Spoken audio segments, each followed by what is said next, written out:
안녕하세요. 오늘의 질문 강국진입니다. 블랙스완 2부 우리의 예측은 틀린다에서 11장 새똥잡기에 대해서 오늘은 얘기해 보겠습니다. 오늘의 결론, 오늘도 말씀드리면 이겁니다. 우리는 사실 적당한 예측의 도구가 없다.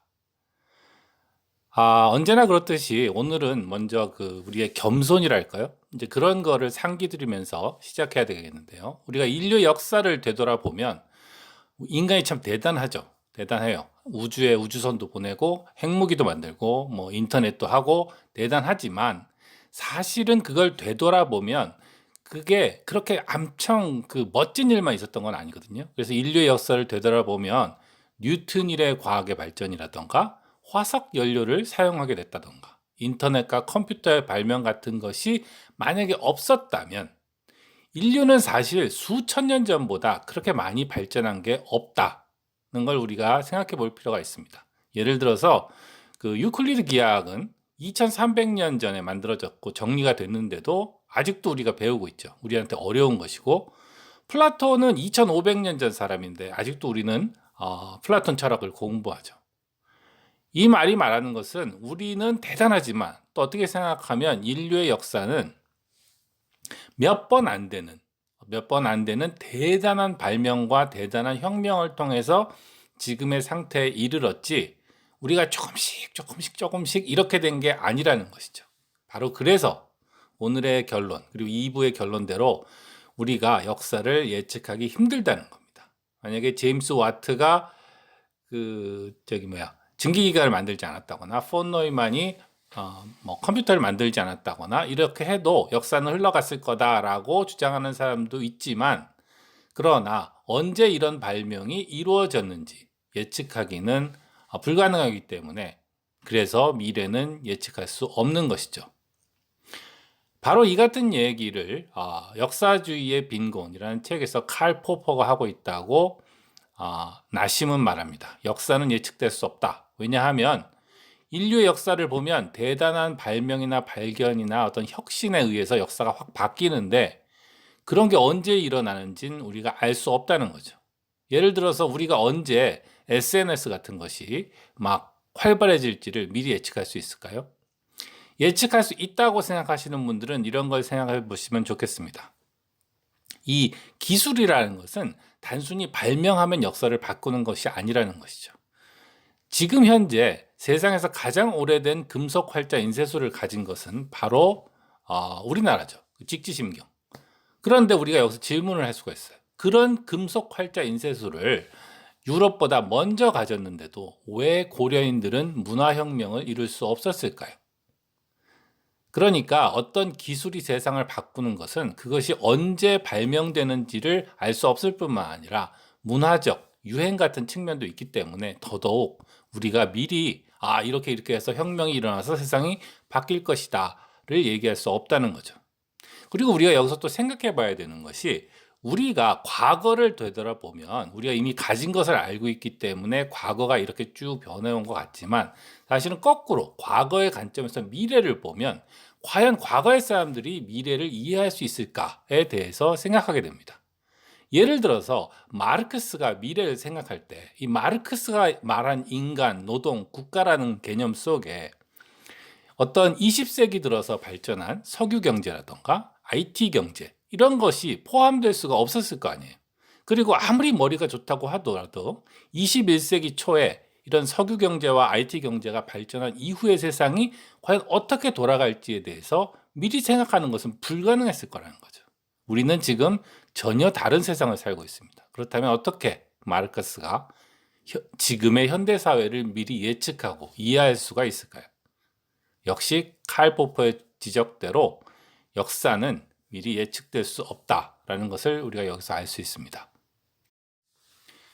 그런데 인류 역사에는 놀라운 일들이 참 많이 있지만, 그 중에서도 특별히 놀라운 이 어떤 인류의 자만심을 크게 키워주는 사건이 하나 있었습니다. 그 사건이 뭐냐?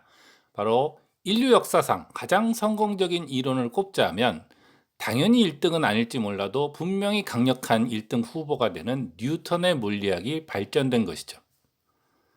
이 물리학의 발전이 이루어지고 나서 그것이 너무나 성공적이었기 때문에 많은 학자들은 물리학을 흉내내려고 합니다. 그리고 물리학에서 이뤄낸 것 같은 어떤 결과를 자신의 분야에서도 이뤄낼 수 있다라는 과신을 하게 되는 것이죠. 그런데 물리학 그 얘기를 하기 전에 물리학이 과연 어떤 것인가를 한번 생각해 봅시다. 물리학은 지금 여기 나오는 얘기는 적어도 부분적으로 리차드 파인만이라는 그 과학자가 쓴 그 책에는 파인만 렉처스 온 피직스에서 나오는 얘기입니다. 이에 대해서 궁금하신 분은 링크를 걸어둘 테니까 그에 대해서도 들으시면 좋겠습니다. 그래서 파인만에 따르면 물리학이라는 것은 이 규칙을 모르는 게임의 규칙을 찾아내는 것과 비슷하다라고 말합니다. 그런데 이 게임, 말하자면 자연 법칙이고 자연의 그 현상들이겠죠. 그러니까 이 게임 자체, 즉 이 세계에 존재하는 자연 법칙과 그 구성원은 시간에 대해서 변하지 않는 것이죠. 그래서 우리는 어떻게 생각하면 변하는 세계 속에서 변하지 않는 것을 찾는 거예요. 그게 물리학입니다. 그래서 그런 자연 법칙을 찾아내고 나면 우리는 그 게임의 법칙을 이해했기 때문에 미래를 예측할 수 있는 것이죠. 적어도 미래를 예측할 수 있는 것처럼 보이는 것이죠. 근데 여기서도 몇 가지 한계가 있습니다. 예를 들면 뉴턴은 모든 것을 해결하려고 하는 게 아닙니다. 질문하지 않는 것에 명확한 선을 그었습니다. 예를 들어서 중력의 법칙은 이러이러하다라고 했지만 중력이 뭔지는 더 이상 질문하지 않았어요. 그리고 고전역학에서는 이 원자 같은 것이 과연 어떻게 존재할 수 있는지가 알려져 있지 않았습니다. 그래서 고전역학이라고 불리는 물리학에는 이런 지식의 최전선이 있었던 것이죠. 그리고 그 최전선을 뛰어넘는 것이 바로 현대물리학입니다. 아무튼 이런 한계선 안에서 뉴턴의 물리학은 우리가 알고 유명한 공식이죠. F는 ma. 운동 법칙을 통해서 그리고 중력 법칙 같은 것을 통해서 물체의 움직임을 지배하는 수학 법칙에 집중했습니다. 그 결과로 나온 게 뭐냐? 지금의 어떤 상태를 알면 위치와 초기 위치와 초기 속도를 알면 이 물체의 미래의 속도와 미래의 위치를 알 수 있다. 이것을 F는 ma라는 지극히 짧은 공식을 통해서 미리 계산해낼 수 있다.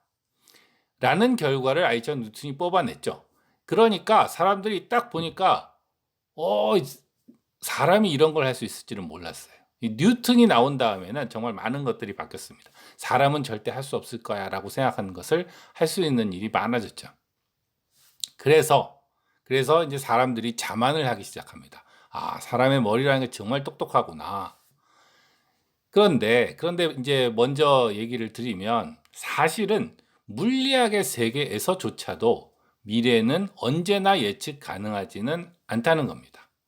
그것을 비교적 제일 처음 지적한 사람은 프랑스의 수학자 앙리 포엔카레였습니다. 이 앙리 포엔카레라는 사람이 물론 그 뉴턴의 물리학 체계 내에서 미래를 정확히 예측하는 것이 가능한 경우도 있지만 그것이 불가능해지는 경우가 있는데 그 중에 하나가 대표적으로 삼체 문제라는 거죠. 물건이 행성이 이제 지구와 달 두 개가 아니라 이제 예를 들어서 세 개가 있다든가 이럴 때 뉴턴의 법칙대로 문제를 풀면 초기 조건이 조금만 달라도 미래를 예측하는 것이 불가능하다라는 것을 알게 됐습니다.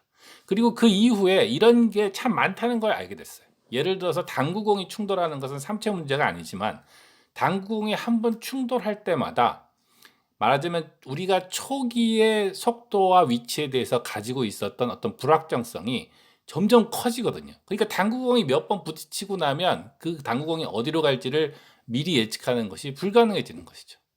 이렇게 초기 위치와 속도에 굉장히 민감하기 때문에 미래는 예측 불가능하다라는 이론은 카오스 이론, 비선형 이론 이런 것으로도 알려져 있고 이거 아니고도 양자론이 나오면 양자론에서도 이제 미래는 예측 불가능한 면이 있다는 것이 널리 알려지죠. 양자 비약, 불확정성 원리 이런 얘기를 들어보신 적이 있겠습니다. 그리고도 또 우리가 그런 게 아니라고 해도 이 계산 능력의 한계 때문에 우리가 물리학, 고전 물리학이든 양자 물리학은 그런 걸 써서 미래를 예측하는 것이 불가능하다. 이런 것도 이제 알려져 있던 거죠. 그러니까 다시 말해서 뭐냐면 그 대단히 성공했다는 물리학에서조차도 사실은 미래가 예측 불가능한 경우가 많다는 것이 여러 가지로 이제 알려지게 된 겁니다. 그런데 이제 경제학, 사회학 같은 것은 어떤가 현실이 이렇게 보면은 일단은 이 물리학과는 다른 게 물리학에서 말하는 게임은 자연이니까 자연은 변하지 않죠. 그런데 경제학, 사회학에서는 게임, 즉 게임의 규칙과 구성원이 바뀐다는 거죠. 그러니까 여러 번 물리학을 할 때는 우리가 옛날 데이터를 계속 써도 야, 계속 관측하는 동안에 세상이 바뀌었을 거야. 중력의 법칙이 1년 전에는 이랬는데 지금은 다를 수도 있어. 이렇게 하지는 않지만 경제학, 사회학에서는 그 게임 자체가 바뀐다는 거죠. 그리고 물리학에서도 보면은 뉴턴 물리학 같은 것도 그렇고 양자역학도 마찬가지자 보면은 사실은 엄밀한 분석이 가능한 것은 고립계라고 말하는 매우 단순한 시스템입니다. 말하자면 이체 문제. 그래서 질점 두 개밖에 없는 그런 곳에서는 정확한 계산이 가능하고 뭐 이렇죠. 그런데 경제학, 사회학에서는 이런 고립계 아주 단순하고 그 참여 요소가 작은 그런 시스템은 불가능하거나 의미가 없어요. 우리가 세상은 이대로 있는 대로 연구를 해야 되는데 세상에 단 두 사람만 있다고 생각해 봅시다. 이럴 수는 없는 거죠. 그래서 그 결과로 우리는 경제학, 사회학, 뭐 그것뿐만 아니라 뭐 뇌과학이라든지 이런 많은 분야에서 물리학적 시도를 하려고 하지만 거기에는 뉴턴의 방정식에 해당하는 것이 존재하지 않습니다. 그래서 어떻게 하느냐? 주로 데이터를 많이 측정해서 그 데이터 안에서 이제 어떤 임시적인 근사적인 어떤 법칙을 찾아내려고 하죠. 근데 여기도 문제가 있습니다. 이것은 기술적으로는 이제 모델이 여러 가지 있다던가 뭐 오버피팅의 문제라던가 뭐 이런 식으로도 말을 해지는데 뭐냐 하면 이 옆에 그림을 보시면은 저 X로 표시된 부분이 데이터라고 해봅시다. 그런데 어떤 사람이 이 세 개의 점을 지나는 세 개의 X를 지나는 선을 하나 그었어요. 직선을 딱 걷는데 다른 사람이 와서 그런 거죠. 왜 이거만 돼? 난 이렇게 구불구불하게 할 수 있어. 하면은 둘 다 맞죠. 그래서 이 데이터를 가지고는 이 편편한 선이 더 옳은 것인지 구불구불한 선이 옳은 것인지를 말할 수가 없습니다. 이런 경우에는 보통 더 간단한 모델이 더 좋다고 말해지기는 하지만 그 오캄스 레이저 뭐 이런 원칙에 따라서 그러나 그것도 사실은 근거는 없습니다. 근거는 없기 때문에 이게 어느 쪽이 반드시 더 좋다는 그 확실한 건 없어요. 그러니까 주어진 우리에게는 뉴턴의 방정식도 없을 뿐만 아니라 데이터로 어떻게 해보려고 하지만 그 데이터도 이론을 꼭 확정짓지는 못한다는 것이죠. 이런 무수한 문제가 있는데도 불구하고 경제학 분야에서는 계량화가 진행됩니다. 그래서 하이에크 같은 그 노벨 경제학상 받은 사람도 이것에 반대하죠. 그래도 계량화는 진행되었습니다. 그리고 하이에크는 바로 이런 우리가 미래를 예측할 수 있다는 오만이 오히려 더 큰 피해를 남긴다고 주장하고 사회주의가 몰락할 거라고 예언합니다. 그리고 실제로도 이제 소련이 몰락하고 그랬죠. 자, 그래서 오늘의 결론을 한번 다시 돌아가서 말해 보겠습니다. 우리는 사실 적당한 예측의 도구가 없다. 우리는 대단하지만 동시에 사실은 그렇게 대단하지 않아요. 2000년 전 사람이랑 우리랑 굉장히 다른 면도 있지만 어떤 면으로 보면 별로 다르지 않습니다. 그래서 우리가 가진 도구가 굉장히 많은 것 같지만 얼마 없는데 그 중에서 물리학이 워낙 성공을 했기 때문에 착시가 일어난 거죠. 이걸로 하면 다 미래가 예측될 수도 있지 않을까 하고 이제 자신감을 가지게 되는 거죠. 그게 실수라는 겁니다. 그러나 물론 아무것도 미래를 예측하지 못한다면 살 수가 없겠죠. 사실 이 인간의 뇌라는 것은 주로 예측을 위한 기관입니다. 이 나무 같은 거는 돌아다니질 않으니까 뇌가 없잖아요. 근데 사람은 걸어 다니니까 이 걸어 다니기 위해서는 주변 환경이 어떻게 변하는가를 예측할 필요가 있거든요. 그래서 뇌가 이제 발전되었다라고 이제 뇌과학자들이 말하고 있기도 합니다. 그러니까 예측을 한다는 건 자연스러운 것이고 예측이 가능하긴 하다는 거죠. 그 문제는 우리가 우리의 성공에 취한 나머지 우리의 예측 능력을 너무 과신한다는 겁니다. 그래서 법이든 수학 공식이든 물리학이든 도구를 쓰기 전엔 우리는 겸손해야 됩니다. 우리의 도구는 대단한 것이지만 만능은 아니라는 거죠. 그리고 경제학이나 사회학에서는 우리는 물리학 같은 게임을 하고 있는 게 아니기 때문에 특히 문제가 생긴다는 겁니다. 그리고 여기서 하나 지적하고 넘어가야 되는 것은 이 나심이 거듭 얘기하는 것처럼 우리는 미래를 예측할 수 없다, 우리는 미래를 예측할 수 없다라고 말하고 있는 것을 또 너무 믿어서는 안 됩니다. 나심은 아무것도 믿지 말라는 말은 사실은 모른다는 것이지 안 된다는 뜻은 아닙니다.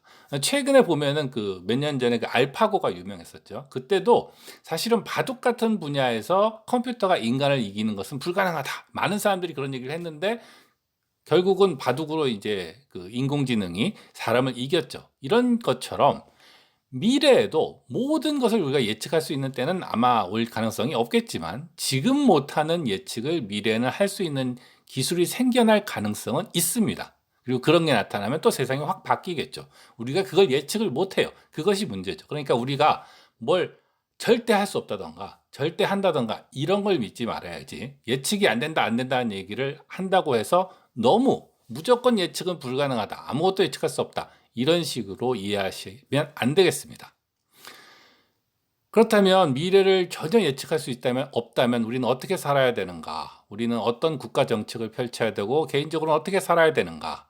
이에 대해서는 칼 포퍼가 재미있는 의미심장한 얘기를 합니다. 미래는 예측하는 것이 아니라 적어도 대개 우리가 만드는 겁니다. 우리가 선택하는 것이죠. 우리가 어떤 미래를 예측할 수 있다는 이론에 빠져서 우리의 자유의지를 잊어버려서는 안 됩니다. 만약에 미래를 예측할 수 있다면 우리의 자유의지가 없는 거죠. 선택하는 게 아니라 그 이론에 따라 그렇게 미래가 펼쳐질 테니까. 그런 게 아니라는 거죠. 미래는 우리가 선택하는 겁니다. 우리의 의지가 미래를 만듭니다. 자, 오늘은 블랙스완 챕터 11 새똥찾기에 대해서 말씀드렸습니다. 여기까지 하겠습니다. 강욱진이었습니다. 안녕히 계세요.